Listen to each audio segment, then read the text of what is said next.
o impyerno na kung saan susunugin ka ng walang hanggan ay aral ng pagano.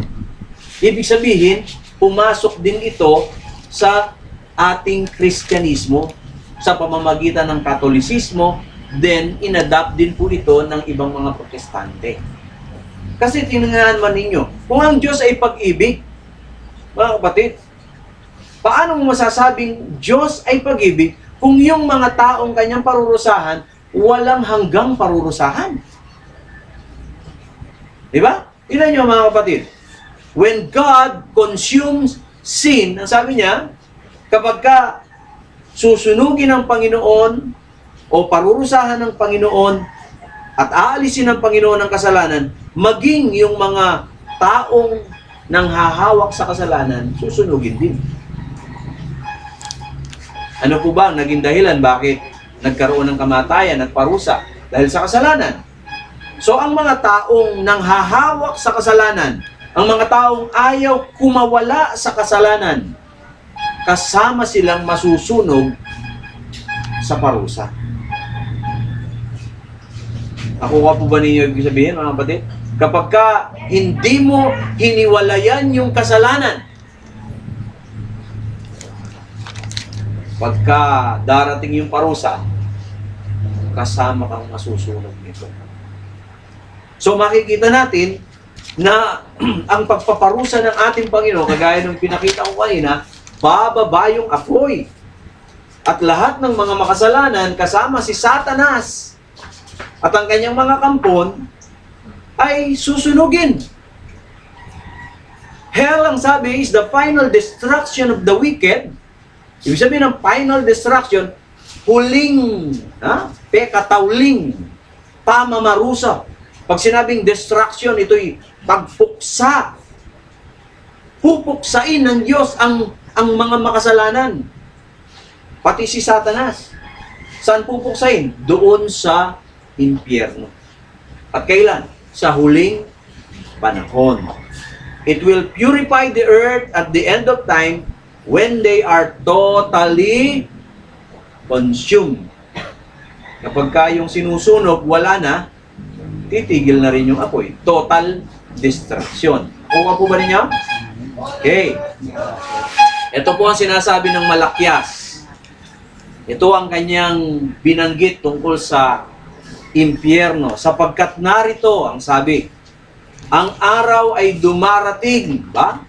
Hindi pa dumating, dumarating pa lang, na nagniningas na parang hurno. Ha? Nagniningas daw na parang hurno. Kakakita na ba kayo ng hurno?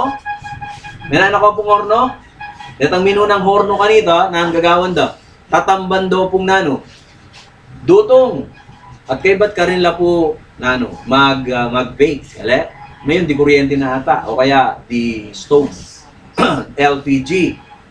Dumarating ang araw, ang sabi, na nagniningas na parang hurno, at ang lahat ng mga palalo at lahat ng mga nagsisigawan ng kasamaan ay magiging parang dayami.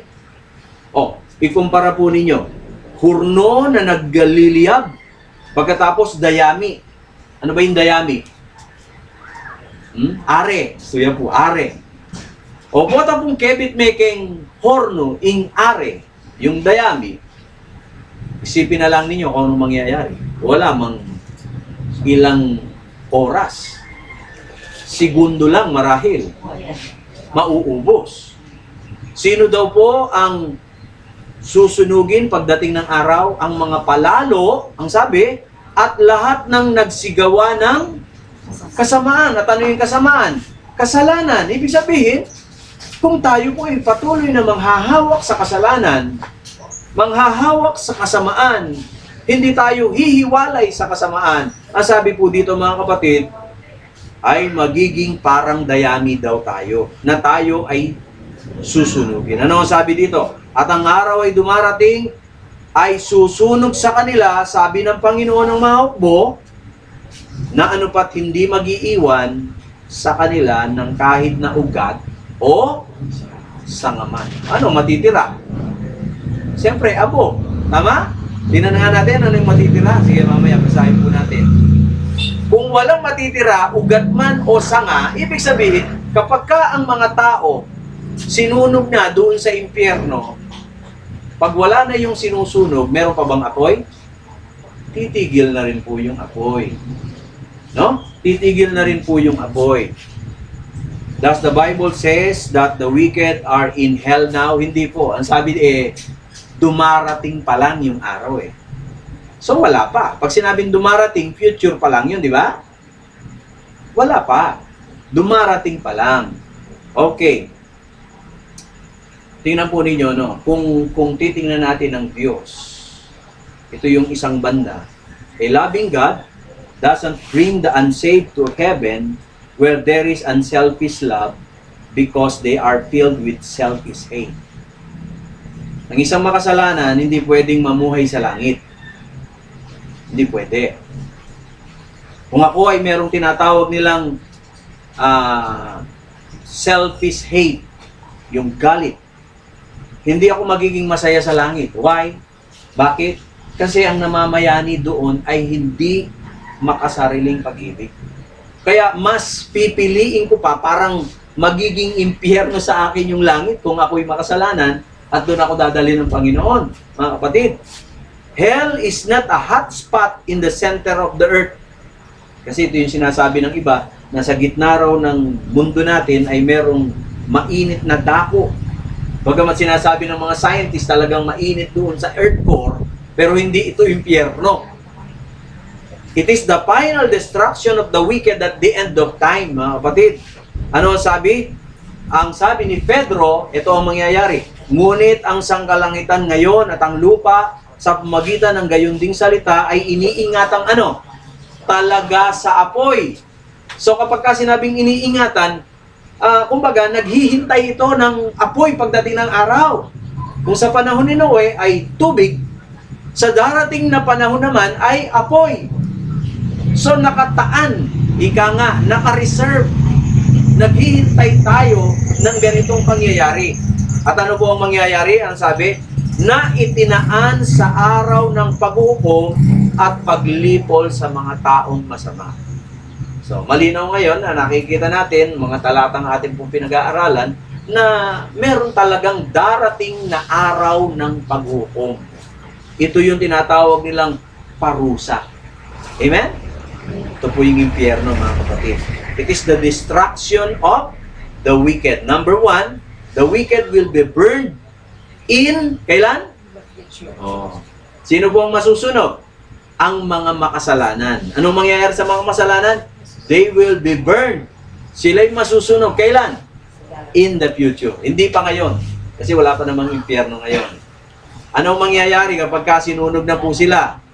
Ang sabi, walang maiiwan na ugat o sanga. Malakay 4:3 o malakpyas. Pag-ibasa, Sister Rodalyn. At inyong yayakapan ang masasama. Sapagkat sila'y magiging abo sa ilalim ng mga talampakan ng inyong mga paa sa kaarawan na aking gawin. Sabi ng Panginoon ng mga hukbo. Oh, di ba? Kasi nga naman, kapag kayong masama, nasunog na ng lubusan, anong matitira? Abo. Kaya nga sabi ng Panginoon, pagka ginawa ko na yung bagay na yon at natapos na yung pagpaparusa, yung pagsunog, siyempre yung lupang ito, di ba, susunugin din yan, di ba? Lilinisin ng Panginoon. Magiging abo yung mga masasama. Kaya nga, yayapakan mo na lang. Yun nga po. Ibig sabihin, kapag wala na yung sinusunog, meron pa bang apoy? Wala na. So, hindi totoo, mga kapatid, yung sinasabi na ang impyerno ay magpasawalang hanggan. Pero mamaya, meron akong babasahin mga talata na ginagamit nila na sinasabi, ayan brother, forever and ever. Meron nga naman. Pero tingnan po natin, ayon sa, hindi naman kasi po pwede maglaban-laban ng Biblia. Kung dito sa mga talatang ito, ang sabi, pagka sila'y sinunog, totally, magiging abo, paano mo naman i-reconcile yung ibang talata na ang parusa daw ay forever and ever? Mamaya, pag-aaralan po natin yan.